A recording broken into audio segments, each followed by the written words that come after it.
Hola a todos. Hoy vamos a presentar un análisis sobre el reconocimiento facial emocional en Chile.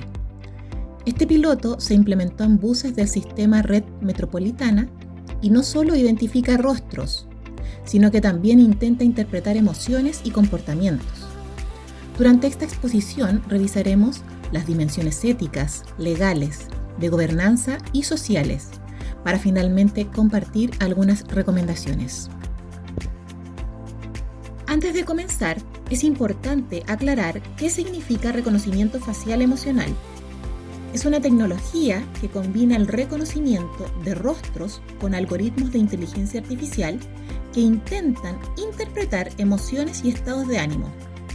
Esto hace que el tema sea especialmente sensible y polémico, porque va más allá de identificar a una persona. Intenta leer lo que siente. Desde la perspectiva ética, esta tecnología genera dilemas importantes. La deontología sostiene que usar datos biométricos sin consentimiento atenta contra la dignidad de las personas. El utilitarismo, por su lado, podría valorar beneficios como menos evasión y más seguridad. Claro, pueden hacer un seguimiento de una persona si es que en algún momento está desaparecida, si tiene un accidente, si es asaltada.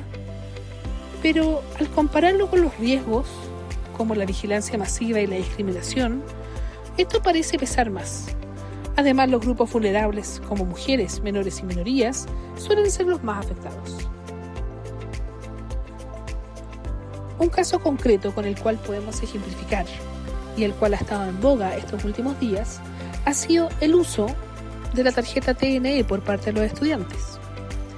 Esto genera rechazo y discriminación por parte de los choferes del transporte público, especialmente en regiones. Efectivamente, al utilizar una de estas tarjetas, emite un sonido distinto a la tarjeta tradicional, pero podemos decir que es una diferencia más sutil.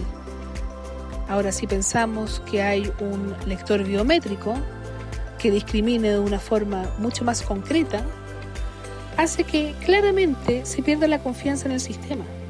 Por eso es clave considerar las consecuencias humanas, más allá de la eficacia técnica. También debemos pensar en los efectos psicológicos. Vivir bajo la idea de que una máquina está analizando constantemente tu rostro y tus emociones puede generar ansiedad, autocensura y una sensación de pérdida de libertad. Claro, algunos pueden decir que el que nada hace nada teme, pero al menos al sentir que somos libres, que está en nosotros decir a dónde vamos, qué hacemos, sin pensar que estamos haciendo nada mal, al menos nos da una sensación de libertad y de libre albedrío.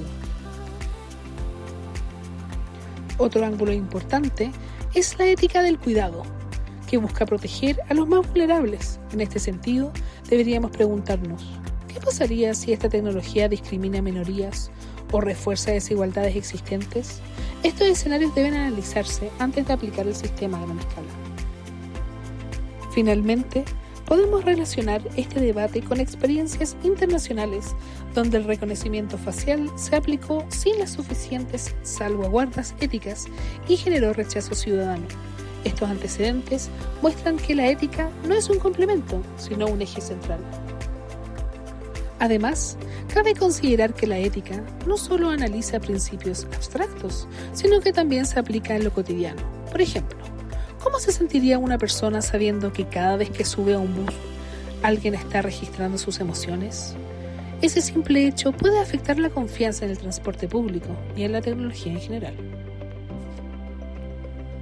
En conclusión, la reflexión ética nos ayuda a mirar más allá de la eficiencia técnica y a preguntarnos si realmente queremos una sociedad vigilada, donde seamos presos de la tecnología, de la vigilancia, donde las emociones sean monitoreadas por sistemas automáticos.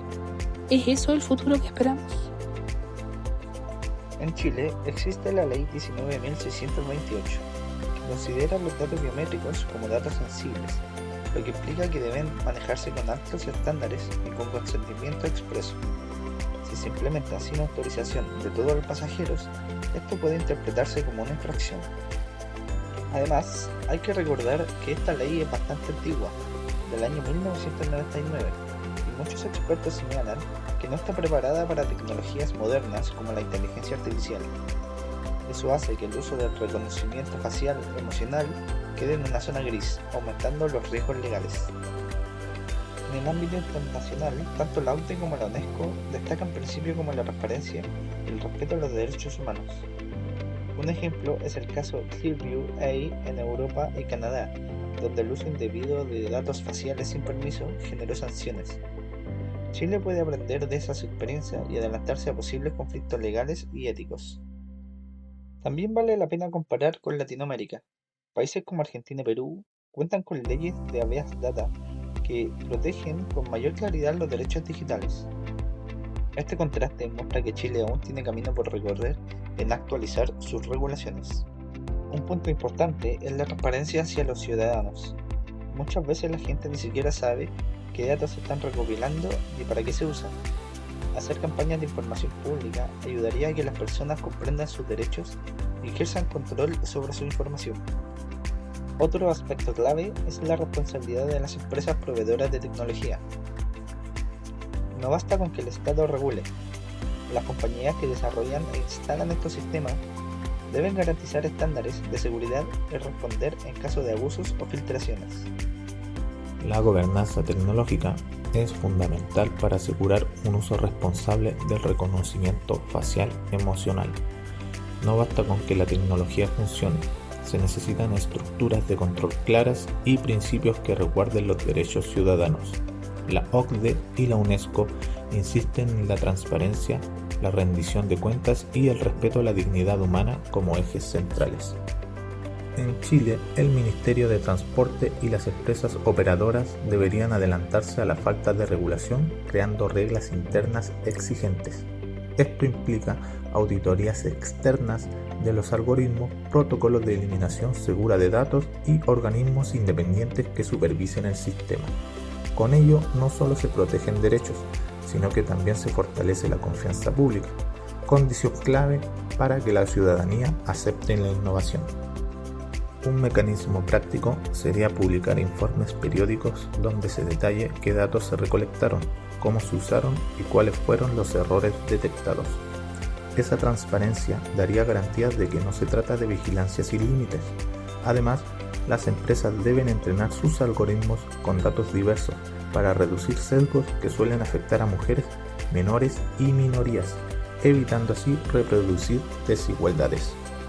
Finalmente, la experiencia internacional muestra que la gobernanza debe anticiparse incluso antes de que existan leyes específicas. Como señala el Foro Económico Mundial, si Chile participa activamente en estas discusiones globales, podrá adoptar estándares comunes y legitimar su propio camino en inteligencia artificial. En síntesis, la gobernanza tecnológica no es un aspecto secundario, sino el pilar que define si esta innovación se convierte en una herramienta al servicio de la sociedad o en una amenaza para sus libertades. El impacto social es uno de los puntos más delicados. Por un lado, se busca reducir la evasión, pero por otro, se corre el riesgo de normalizar la vigilancia en los espacios públicos. Esto puede generar desconfianza hacia las instituciones e incluso reforzar sesgos en la identificación de ciertos grupos. Además, vivir bajo constante observación puede afectar la forma en que nos comportamos, limita la libertad de expresión, desalienta la protesta social y genera autocensura. Estas consecuencias, a largo plazo, son las que debemos considerar con mayor cuidado antes de expandir esta tecnología.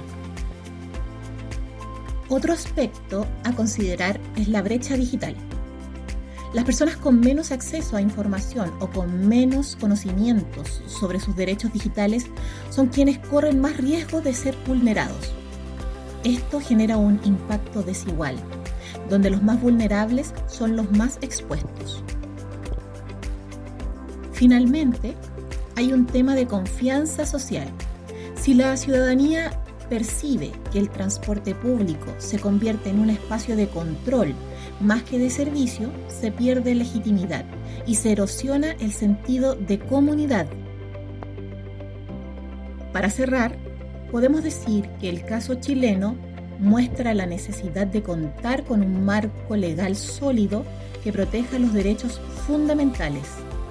Recomendamos suspender la expansión del piloto hasta que haya una regularización clara, garantizar el consentimiento informado, limitar los usos solo a fines de seguridad, crear un organismo independiente de supervisión y promover un debate ciudadano amplio. De esta forma, Chile podrá avanzar en innovación tecnológica sin comprometer la dignidad ni las libertades de las personas. Este caso es una oportunidad para que el país aprenda de lo ocurrido en otras partes del mundo y adopte un enfoque más humano y responsable en el uso de inteligencia artificial.